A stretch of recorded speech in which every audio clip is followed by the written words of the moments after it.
सुश्री बहन कुमारी मायावती जी, परम आदरणीय हमारी नेता, हमारी प्रेरणा स्रोत, उनके आशीर्वाद से आज ये बेटी मात्र 20 दिनों के अंदर, जब मैंने बसपा पार्टी ज्वाइन की, मात्र 20 दिनों के अंदर राष्ट्रीय लेवल का पद दे करके आप लोगों के बीच उन्होंने मुझे भेजा है। इस बात से आप लोग ये समझ सकते हैं कि बीएसपी पार्टी असल में हम लोगों की पार्टी है, हमारे देश की गरीबों वंचितों की पार्टी है, हमारे देश के हर उस नागरिक की पार्टी है जो वाकई में इस देश का विकास चाहता है, इस देश से प्यार करता है, अपने उत्तर प्रदेश राज्य से प्यार करता है। हाथरस में आना आज मेरा पहली बार नहीं है, हाँ, लेकिन सादाबाद की धरती पर आज मैं पहली बार आई हूं और ये बात आप सभी को पता है कि मैं सादाबाद की धरती पर आज क्यों आई हूं। आपका बेटा, हम सबका भाई आज आप लोगों के बीच प्रत्याशी बनकर के उपस्थित है, डॉक्टर अवनी शर्मा जी।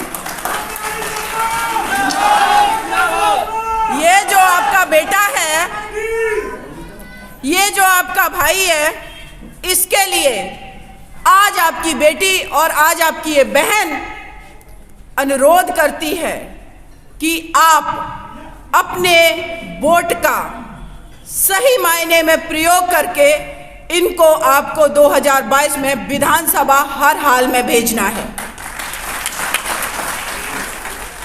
ये ताकत, ये वोट की ताकत आपके हाथ में है।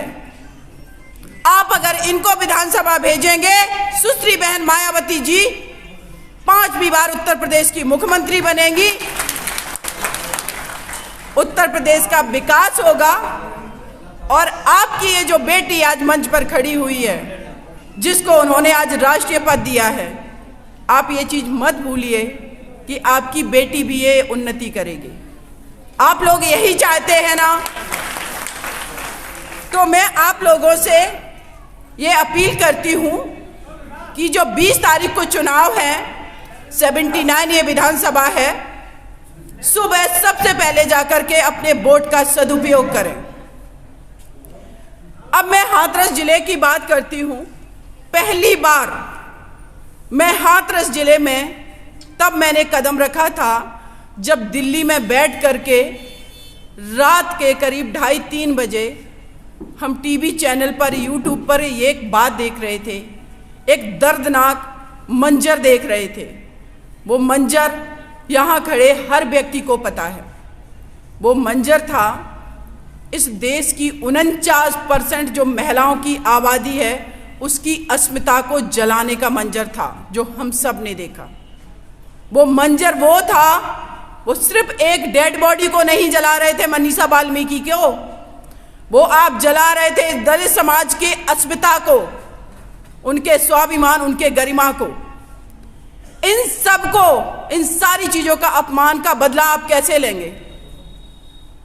एक ही माध्यम है आपके पास, आपके वोट का अधिकार, और आपके इस वोट के अधिकार में इतनी ताकत है कि आप इस चुनाव में ये वोट का प्रयोग करके ये सिद्ध कर दीजिए कि इस देश के अंदर एक छोटी से छोटी बच्ची, एक छोटे से छोटे बच्चा, एक गरीब, एक पीड़ित, एक शोषित, किसी भी जाति धर्म के व्यक्ति का उतना ही अधिकार है जितना इस शासन सत्ता में बैठे लोगों का। ये आपको दिखाना है। उत्तर प्रदेश के मुख्यमंत्री श्री योगी आदित्यनाथ जी कहते हैं ठोको। किसको ठुकवा रहे हो आप? कम से कम 2-3 हजार इन्होंने फर्जी एनकाउंटर करवाए हैं। उन माँ से पूछिए जो सशक्ति हैं, जिनके बेटों की कोई गलती नहीं थी, लेकिन उत्तर प्रदेश पुलिस ने ये पूरी दिखाने की कोशिश की कि इस देश में निरंकुशता की सरकार चलेगी। ये बीजेपी की सरकार जो है, ये निरंकुश सरकार है। अगर ऐसा नहीं होता तो एक माँ, एक वो पीड़ित परिवार भूलगढ़ी का, हाथ जोड़ करके दुआ मांगता रहा, हाथ जोड़ करके गिड़गिड़ाता रहा कि मेरी बेटी को एक बार दिखा दो। यहां जितने लोग भी बैठे हुए हैं, किसी भी परिवार के व्यक्ति का ये सत्य है कि हर परिवार में किसी ना किसी की कभी ना कभी नेचुरल कैसे भी डेथ होती है। हम लोगों के जो संस्कार हैं वो ये हैं कि अंतिम समय में हम अपने रिश्तेदारों को बुलाते हैं, अपने लोगों को बुलाते हैं सबको, कि एक बार उसका चेहरा देख ले कि जो व्यक्ति इस दुनिया से जाने वाला है वो कभी लौट के नहीं आएगा। लेकिन ये उत्तर प्रदेश की निरंकुश सरकार ने क्या किया? छीना उस बेटी को, केरोसिन डाल के जला दिया। इसका बदला आप लोगों को लेना है, ये उत्तर प्रदेश सरकार से। निर्भया कांड दिल्ली में हुआ, हमारी आपकी सबकी बहन, ये सिस्टम जो है ना, आपको मैं बता रही हूं कि आपके पास कितनी ताकत है। एज एक वक्ता, एज एडवोकेट मैंने उस केस को लड़ा। सिस्टम नहीं चाह रहा था कि उनको फांसी की सजा हो। इस देश के अंदर पहली बार 4 लोगों को मैंने फांसी पर इसलिए चढ़वाया कि इस देश का हर नागरिक चाह रहा था। और जो बात इस देश का नागरिक चाह रहा है वही काम होने चाहिए। पिछले 10 सालों की आपने सरकार देखी, 2007 से लेकर के 2012 की समाजवादी पार्टी की सरकार का आप कार्यकाल का एक बार आकलन करिए। 2012 से लेकर के 2017 जो समाजवादी पार्टी की सरकार रही उसका आकलन करिए। बहन जी का जो कार्यकाल है वो 2007 से 12 वाला है। चूंकि आदत पड़ चुकी है बहन जी के कार्यकाल में जो इतना ज्यादा डेवलपमेंट हुआ है कि वो ही कार्यकाल मुझे याद है। ये कार्यकाल तो ऐसा है कि भुलाने लायक है, इसकी इतनी घटिया मेमोरी है।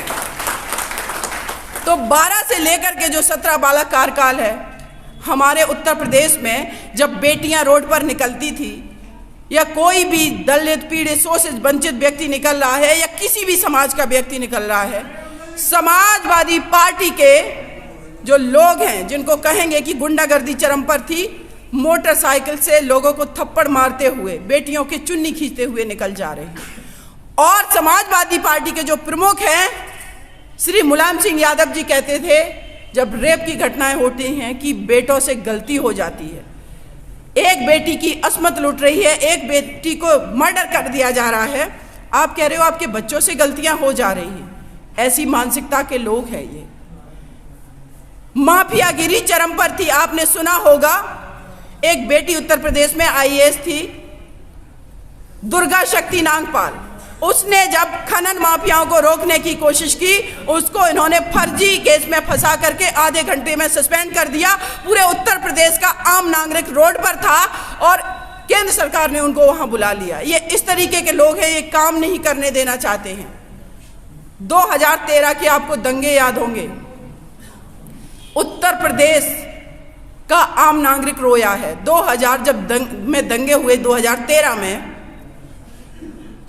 शामली के दंगे, मुजफ्फरनगर के दंगे, आम नागरिक की कोई गलती नहीं होती है। हमारे आपके जैसे लोग अपना दिनचर्या से अपना काम करना चाहते हैं, खुशहाली से रहना चाहते हैं, लेकिन आपको नहीं पता कि ये पॉलिटिकल पार्टियों के लोग कब जाकर के दंगा भड़का दें। और आप अगर खाना खा रहे, अपने बच्चे के साथ खेल रहे, अपनी बेटी के साथ खेल रहे, अपनी पत्नी के साथ बैठे बातें कर रहे, कब आकर के ये उन्मादी लोग आपके घर में घुस करके पेट्रोल डालकर आग लगाएंगे, जलाएंगे, मारेंगे, काटेंगे। ये ऐसे लोग हैं और इन्होंने ये किया है। उत्तर प्रदेश को बहुत दर्द दिया, उत्तर प्रदेश के लोगों को इन्होंने आंसू दिए हैं। क्या गलती होती है दंगों में बेटियों की जिनके रेप कर दिए जाते हैं? क्या गलती होती है उस आम नागरिक की जो जा रहा है शौच के लिए, उसको काट करके खेतों में फेंक दिया?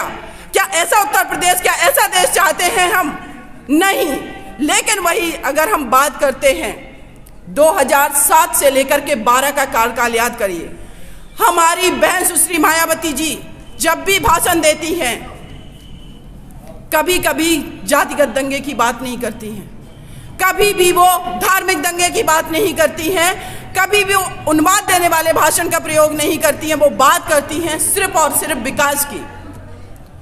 और एक सबसे बड़ी बात मैं कहूंगी कि इस देश के अंदर पहले जो कुरीतियां रही हैं, जिसमें हमारे समाज के, जो कि हमारे देश के नागरिक हैं, दलित वर्ग को अस्पृश्य माना गया, अपने बीच में नहीं बैठाला।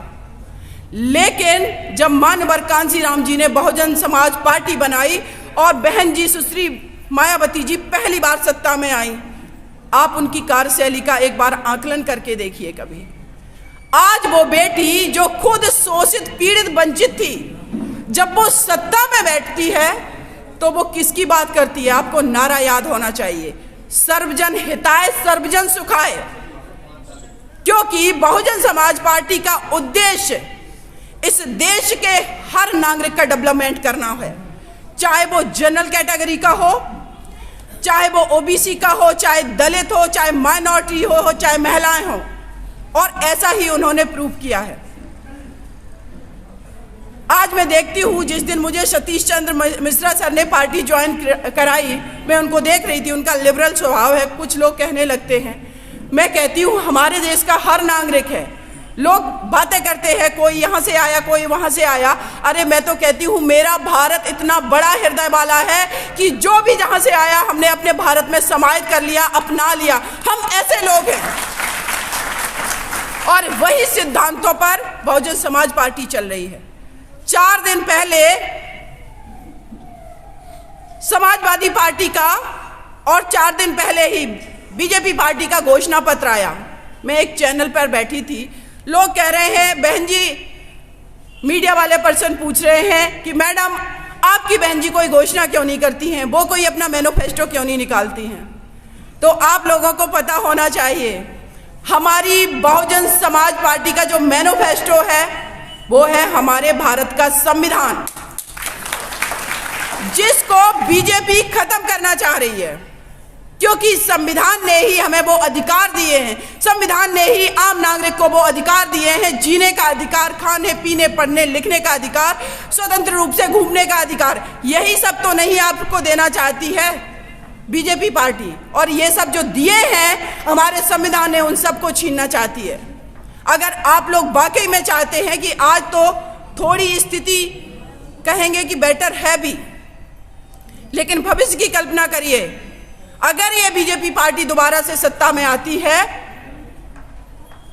एक नहीं पता नहीं हजारों बेटियों को ये जलाएंगे, पता नहीं कितने माओ को ये दर्द देंगे, क्योंकि इन्होंने ये अपनी सरकार में प्रूफ किया है। किसानों की बात करें, हमारा भारत एक कृषि प्रधान देश है। इन्होंने कहा 2022 में हम आय दुगनी कर देंगे, और जब हमारा किसान आंदोलन करने के लिए बैठा कि जो 3 कृषि बिल हैं उनको आप वापस लीजिए, ये हमारे हितकारी बिल नहीं है, तो इन्होंने 1 साल तक उनकी आवाज नहीं सुनी और उनको आतंकवादी कहते रहे। और बाद में आपने देखा करीब 700 हमारे किसान शहीद हो गए। इन्होंने बिल कब वापस लिए आप सोचिए।